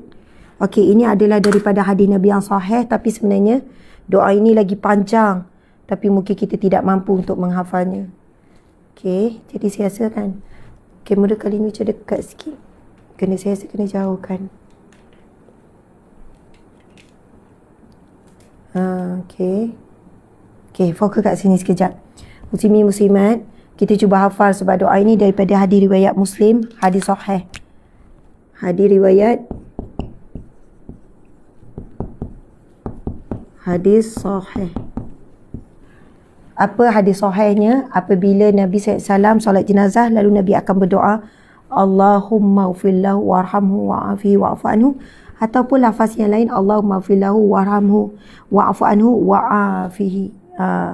Jadi muslimin muslimat mati Allah sekalian, lepas kita dengar ada orang kata si fulan mati, meninggal dunia dah, kita pun inna lillahi wa inna ilaihi raji'un. Kita berdoa Allahumma ufillahu warhamhu wa'afihi wa'fu anhu. Tapi kalau kita tak hafal, ya Allah ampunilah dia, ya Allah rahmatilah dia, ya Allah sejahterakanlah rohnya, ya Allah sejahterakanlah hidupnya di dalam kubur, ya Allah, ya Allah pemudahkanlah urusannya, contoh macam tu kan. Maka alhamdulillah, itu pun dah bagus sangat. Tapi lagi bagus kalau kita boleh hafal, sebab doa ni panjang lagi, sangat panjang. Tapi mampu hafal setakat ni pun dah bagus sangat. Jadi masa angkat takbir yang ketiga tu, solat jenazah Allahu Akbar, terus baca doa ni. Tak ingat, tak hafal, mulut senyap, jangan sebut bahasa Melayu sebab jadi batal solat. Kita buat je Allahu Akbar macam ni. Lepas tu kita doa dah bahasa Melayu dalam hati. Dalam hati. Faham ya? Kan? Dah faham, dah jelas ya? Muslimin muslimat, alhamdulillah. Okey, sekarang ni saya nak padam. Mungkin boleh jauh sikit biar ada orang snap keseluruhan. Boleh nampak dua-dua? Nak pergi ke sujud. Tak pergi lagi ni ke sujud. Tapi tak apalah, Allah izinkan kita buat ni. Dan yang sedihnya ramai juga, bila mak ayah mati, meninggal dunia, orang-orang kampung datang ataupun pergi ke masjid, anak-anak tak solat. Kan, orang pergi masjid, orang kampung pergi buat solat jenazah, tapi anak-anak tak solat. Sebab anak-anak tak tahu, anak-anak tak erti. Dia kata, kan salah, baik tak payah. Macam tu. Ada yang cakap, kan salah, baik tak payah. ayat kan salah, baik tak payah tu. Allahu Akbar. Okey, sebenarnya kita boleh je, walaupun kita tak tahu lagi, kita nampak orang angkat takbir, kita angkat takbir juga. Daripada situlah permulaannya kita akan mula Allah buka jalan untuk kita belajar. Jadi muslimin-muslimat, sekarang zaman Google, dah tahu nak solat jenazah, Google je, tengok tata cara. Walaupun kita ragu-ragu, tak pasti, follow dulu imam. Nanti lama-lama kita akan confident dan yakin. Jadi subhanallah, sangat sedih bila saat terakhir untuk berbakti pada ibu ayah. Tapi sebab anak-anak jahil, anak-anak tak ada ilmu, kan, dia tunggu je jemaah orang masjid selesaikan solat jenazah mak ayah, dia tunggu. Kenapa tak solat? Tak reti, takut salah. Tak apalah, tak reti. Pada itulah peluang terakhir untuk dia berbakti pada ibu ayah sebelum ibu ayah ditanam dalam kubur. Jadi kita nak padam ya. Subhanallah. Cik tolong padam saya.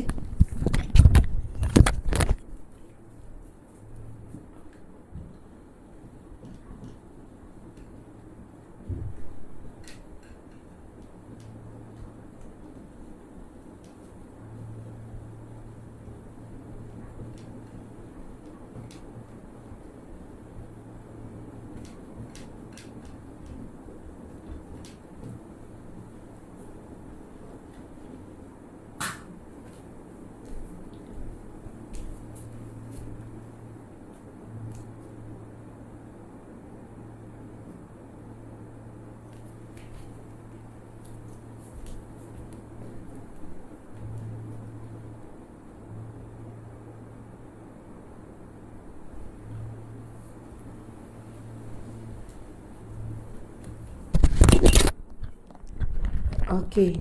Subhanallah, Allahu Akbar. Muslimin muslimat mati Allah sekalian. Tapi kan tak tahu sempat ke tak. Esok sebab saya sebenarnya nak tulis ni. Okey. Kau tak dia bermain dah fikiran. Sebab apa? Bila saya perhatikan, ramai orang yang sebenarnya baru tahu, baru ni, dan jadi banyak persoalan. Yang kita share semalam tu adalah kita sebut rumah di syurga. Ini hadis sahih ya. Satu amalan yang mana akan dibina rumah di syurga. Tak apalah kalau kita duduk rumah menyewa pun kat dunia, rumah kita kecil, rumah apa. Yang penting dah ada siap dah rumah kita di syurga. Lepas tu hadis sahih juga, haram jasad di neraka. Allah akan haramkan jasad kita di neraka. Okey. Subhanallah. Bagaimana? Kita dah ingat hadis semalam Nabi SAW bersabda, barang siapa yang menunaikan solat 2 rakaat sebagai solat sunat bukan fardu, maka dibinakan rumahnya di syurga. 12 rakaat Nabi sebut. Apa 2 rakaat tu? Iaitu 2 rakaat sebelum. 12 rakaat tu kita tulis macam ni ya. 2 rakaat. Boleh ya? Tu rakaat sebelum subuh. Lepas tu 4 rakaat sebelum zuhur. Lepas tu 2 rakaat selepas zuhur. Kemudian 2 rakaat selepas maghrib. Kemudian 2 rakaat selepas isyak. Jadi memang keluarlah jumlah semuanya 12.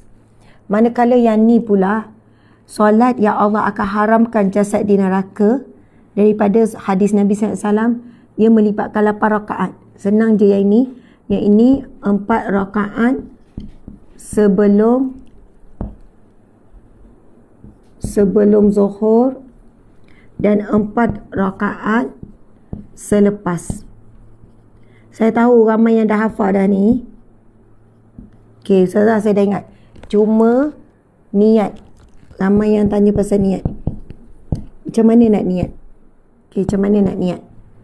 Muslimin muslimat mati Allah sekalian, niat untuk 2 solat ini, niatnya begini. Sama ada solat ni, dia namanya adalah solat sunat qabliyah, ba'diyah ataupun solat sunat awabin. Awabin maksudnya solat sunat yang mengiringi, ataupun solat sunat mengiringilah. Okey, kita fahamnya solat sunat yang mengiringi apa? Yang mengiringi solat fardu. Sama ada dia mengiringi sebelum ataupun dia mengiringi selepas. Itu namanya solat sunat awabin, insya-Allah. Jadi niatnya adalah sama ada qabliyah ataupun ba'diyah. Okey. Qabliyah maksudnya sebelum, ba'diyah selepas. Dan sekali lagi saya nak sebut, tak ada masalah dalam bahasa Melayu. Niatnya sahaja solat ataupun okey, tak erti sebut qabliyah tu, nanti kan duduk qab saja tak ingat. Jadi sebut je sebelum zuhur. Simple gitu je. Ustazah tak sebut sunat tak apa ke? Dan memang kalau sunat solat sebelum tu bukan solat fardu, bukan solat zuhur, dah sebut solat sebelum.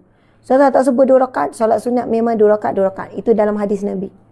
Solat sunat itu 2 rakaat 2 rakaat Nabi kata. So kita buat yang 4 rakaat ni pun kita buat 2 rakaat bagi salam, bangun 2 rakaat bagi salam.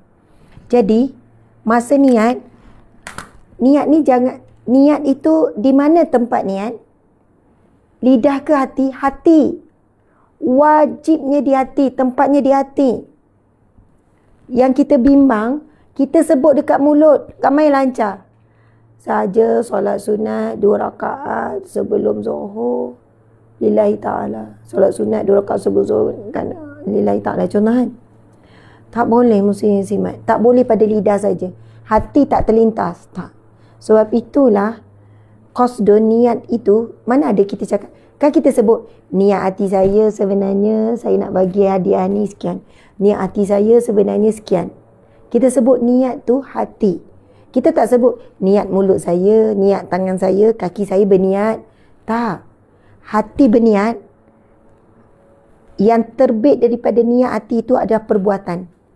Bila hati dah berniat, hati dah terlintas, mulut cakap. Hati dah terlintas, kaki bergerak. Hati itu terlintas nak makan KFC contoh. Tangan kaki automatik akan follow.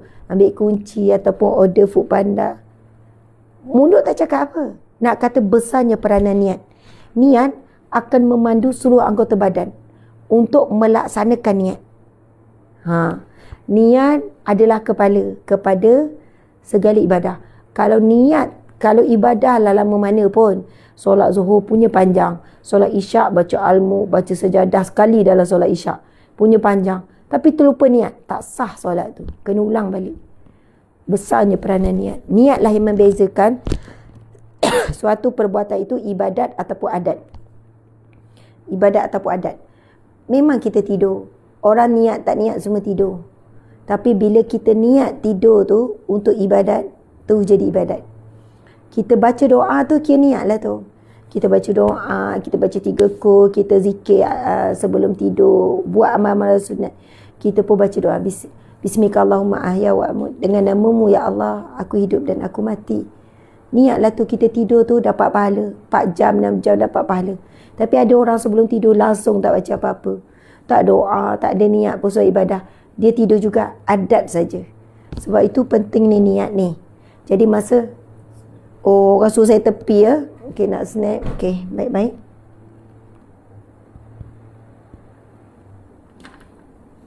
Tapi memang kalau boleh lintaskan solat ataupun sahaja sunat qabliyah, solat sunat. Tak sebut sunat pun sebab memang kita dah sebut qabliyah tu. Okey. Jadi kita tak sebut 2 rakaat, memang 2 rakaat je.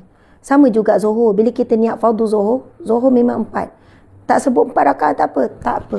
Itu hanya pendetilan sahaja. Jadi masa angkat takbir, sahabat-sahabat,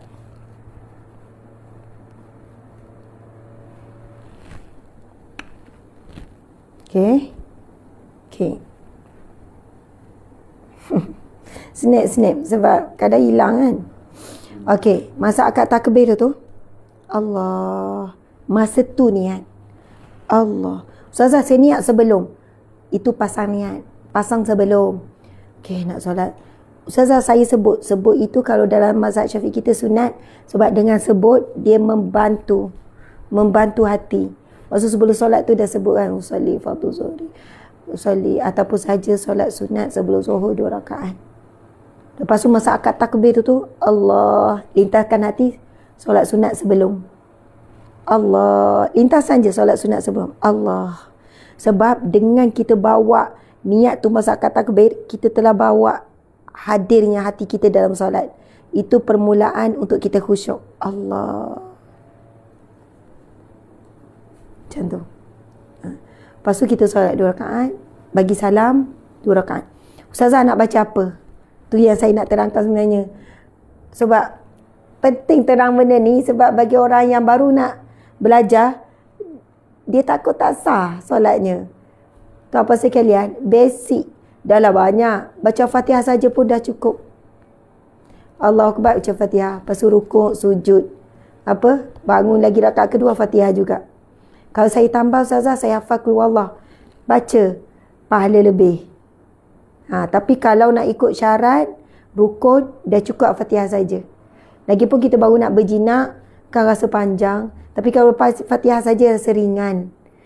Lepas tu, kita dah rasa ringan dah solat sunat ni, maka kita dah boleh dah tambah. Macam tu. Tapi waktu suntuk kan, kerja, lepas tu nak makan lagi, Al-Fatihah, rukuk, sujud, buat simple je betul Al-Fatihah. Al-Fatihah je. Tak baca langsung keluar Allah ke falaq, tak ada masalah. Surah selepas Fatihah sunat hayat. Bukan sunat abad, sunat hayat. Jadi muslimin tu pun dah keliru. Apa Ustazah sunat hayat? Tak apa, itu pengajian lain pula. Jadi cukup basic baca Fatihah saja. Lepas tu rukuk, sujud. Ustazah rukuk, sujud saya tak ulang 3 kali. Saya baca subhanallahil a'la wa bihamdi je sekali, sah tak? Sah. Tapi kalau baca 3 kali sunat. Baca lebih. Saya seronok duduk lama masa rukuk, saya sujud. Saya ulang 10 kali. Boleh. Memang tak ada masalah. Nabi rukuk lama sangat. Bahkan sampai peringkat pernah Nabi rukuk, solat sunat berjam-jam. Sujud pun berjam-jam. Nabi zikir. Jadi boleh. Lagi lama lagi bagus rukuk sujud ni. Tapi paling kurang 3 lah kita ulang. Tapi kalau 1 sah, sebab itu sunnah hayat. Masa rukuk, masa sujud, kita nak cepat, waktu pendek tapi nak buat solat sunat ni, masa rukuk sekali je kita baca Subhana rabbiyal azim wa bihamdi, ataupun Subhana rabbiyal azim je, wa bihamdi tak ada pun sah. Subhana rabbiyal azim, lepas tu bangun. Yang penting ada tomak ninah tu, berhenti sekejap tu. Sami Allah liman hamidah, sujud Subhana rabbiyal a'la, lepas tu terus bangun Rabbi fili waramni wajubuni warfani. Lepas tu subhanallah ala. Saya share ni muslimin dari sudut fiqh ya, dari sudut fiqh. Dalam keadaan kita waktu yang terburu-buru. Kita nak selesaikan dalam waktu yang cepat tapi lengkap. Walau bagaimanapun, waktu tak sempit kat rumah, suri rumah ataupun hujung minggu, pun nak buat cara macam tu. Sebab dia kata saya seringan sikit, kau tak rasa berat kalau nak rasa lama, pun boleh. Sah saja. Sah. Yang bimbang. Ustazah macam tak pernah dengar ni, jangan sesat. Tuan pun boleh cek. Saya memang background syariah. Saya memang belajar fiqh sampai master. Doakanlah, kita akan sambung lagi, doakan. Bukan saya nak kata, oh Ustazah akan main sebut dia ada ni. Boleh cek. Boleh baca buku, boleh Google. Rukun kena bezakan dengan sunat abad dan sunat hayat. Jadi basic rukunnya macam tu. Bacaan-bacaan yang wajib rukuk. Bacaan tu adalah sunat. Rukun rukuk tu wajib. Tapi zikir tu sunat. Jadi sunat tu pula ada perbincangan. Memanglah bila solat kita cantik, bila kita boleh buat sempurna semua sunat, itu the best lah. Tapi daripada kita tak buat langsung solat sunat tu, kita ambil yang basic dulu sampailah kita rasa seronok dan kita boleh solat sunat panjang.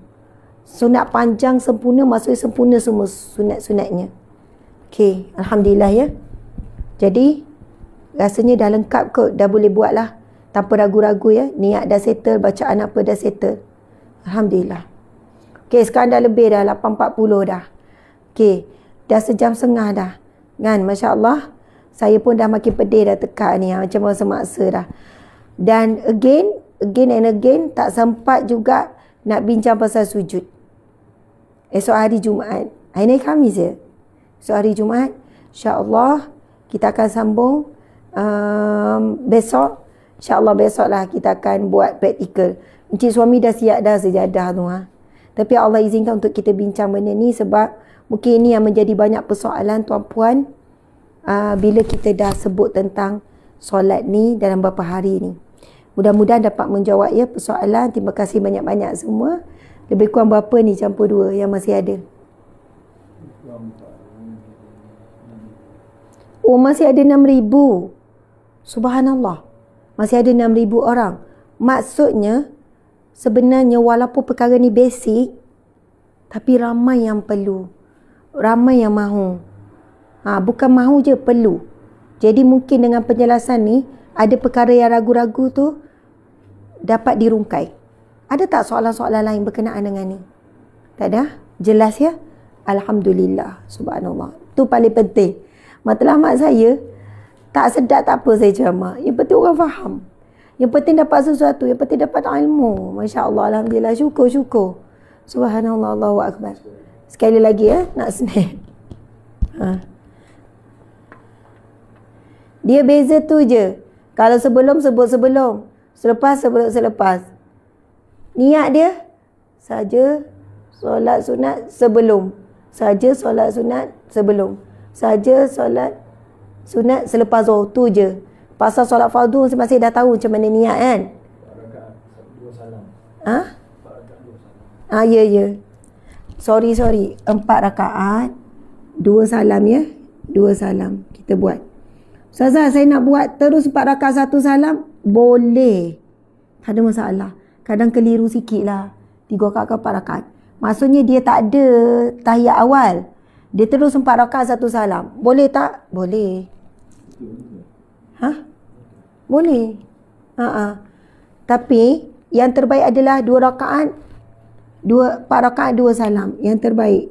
Maksud 4 rakaat 2 salam lagi tak faham kan? Dah keliru lah pula.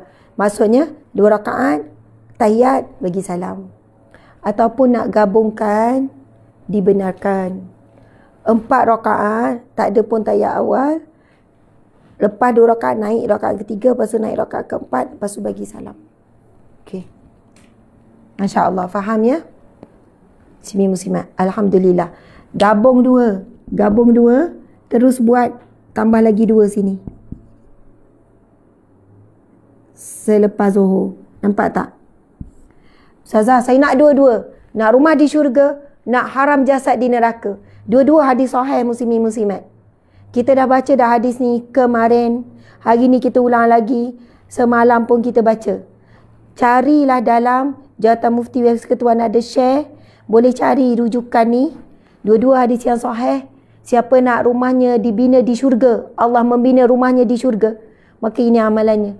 Nak haramkan jasad di neraka, maka ini amalannya. Dua-dua ni kalau benar kita berkehendakkan sungguh-sungguh haram terus jasad kita di neraka, maka kalau jasad kita haram di neraka, insya-Allah confirm kita di syurga, insya-Allah. Saya sebut insya-Allah, bukan saya kata confirm. Insya-Allah dengan izin Allah. Tinggal lagi kita beramal lah dengan istiqamah. Tak dapat setiap hari, seminggu sekali hari Jumaat kita buat. Tak dapat seminggu sekali, 2 minggu sekali. Tak dapat juga sebulan sekali. Jangan tak buat langsung. Tapi yang terbaik kalau kita boleh istiqamah setiap hari. Dengan itu Allah akan membantu hati kita jadi hamba Allah yang lebih baik. Automatik kehidupan kita akan berubah. Pakaian kita akan berubah. Benda tu akan mengikuti. Jadi jangan tanya soalan. Ustazah, ada orang tu memang buat solat sunat ni, tapi dia tak tutup aurat. Jangan tanya. Sah tak? Diterima tak? Solat dia diterima. Sah tak? Habis tu dia tak tutup aurat. Bab aurat bab lain, bab solat bab lain. Tapi saya akan jawab insya-Allah. Kalau dia istiqamah buat, lama-lama dia akan taat kepada perintah Allah yang lain. Sunat dia buat, yang wajib Allah akan mudahkan. Allah buka pintu hatinya. Allah bagi dia kekuatan. Apa dia? Dia buat 2 salam. Ha? Dia buat 2 rakaat. Ha, ya. Okey, kalau siapa yang masih ragu-ragu, Ustazah ni betul ke boleh 4 rakaat ni? Okey, boleh buka Jabatan Mufti Wilayah Persekutuan juga ya. Kesimpulannya, solat sunat 4 rakaat 1 salam sebelum qabliyah fardhu zuhur dan selepas afdal dipisahkan menjadi 2 rakaat dengan 2 salam. Kan hal ini kerana berlaku pertambahan niat, pertambahan takbir tasyahud. Maksudnya afdalnya begitu. Ini yang afdal adalah 4 rakaat sebelum zuhur, 4 rakaat selepas zuhur ni 2 salam. Tuan-puan faham maksud 2 salam? Kena jelas ni, nanti ada tak faham ni. 2 salam. 2 salam. Maksud 2 salam, 4 rakaat ni 2-2. 4 rakaat ni 2-2. Macam tu. Faham ya? 2 rakaat, baca tahiyat akhir, salam. Naik lagi 2 rakaat, akhir. Maksudnya ini adalah afdal. Tapi siapa yang tempat kerja, waktu yang singkat tapi nak buat juga, boleh buat 4 terus. Buat 4, bila lepas rakaat kedua, tak perlu baca tahiyat, tak perlu bagi salam, terus naik rakaat ketiga. Baca Al-Fatihah saja. Make it simple. Sebab masa tak ada. Tapi nak buat juga. Make it simple, walaupun ringkas tapi sempurna. Ringkas tapi sempurna. Tak apa, sah. Allah terima. Allah tahu situasi kita. Lepas tu baca Fatihah saja. Rakaat keempat, dah habis rakaat keempat, baru tahiyat. Memang ia lebih jimat masa lah. Tapi afdalnya begini. Sama juga yang ni. Afdalnya 2 salam ni. Yang 4 rakaat ni. Afdalnya 2 salam. 4 rakaat ni bagi buat 2 rakaat, 2 rakaat. Faham ya? Okay, Alhamdulillah. Subhanallah. Siapa yang tak yakin boleh rujuk Jabatan Mufti Wilayah Persekutuan ya. Sebab pendetilah ada di situ. Alhamdulillah. Subhanallah. Terima kasih semua. Sayang semua kerana Allah, kerana Rasulullah. Terutamanya kepada muslimat. Masya Allah. Moga hari ini hari yang bercahaya. Allah beri kita semangat. Allah beri kita keteguhan jiwa. Allah bukakan pintu-pintu rizki dan kejayaan dunia dan akhirat. Allah tunaikan segala hajat. Dan Allah pilih kita untuk mati husnul khatimah. Dan insya-Allah Allah binakan rumah kita di syurga. Tunggu kita mati nanti. Perjalanan kita dipermudahkan sehingga kita berdiam di rumah kita di syurga. Indahnya tuan-puan sekalian. Kalau kita ada rumah pun di dunia, selesa macam mana, tapi tak ada rumah di syurga, hidup kita tidak ada makna sedikit pun. Tak ada nilai sedikit pun.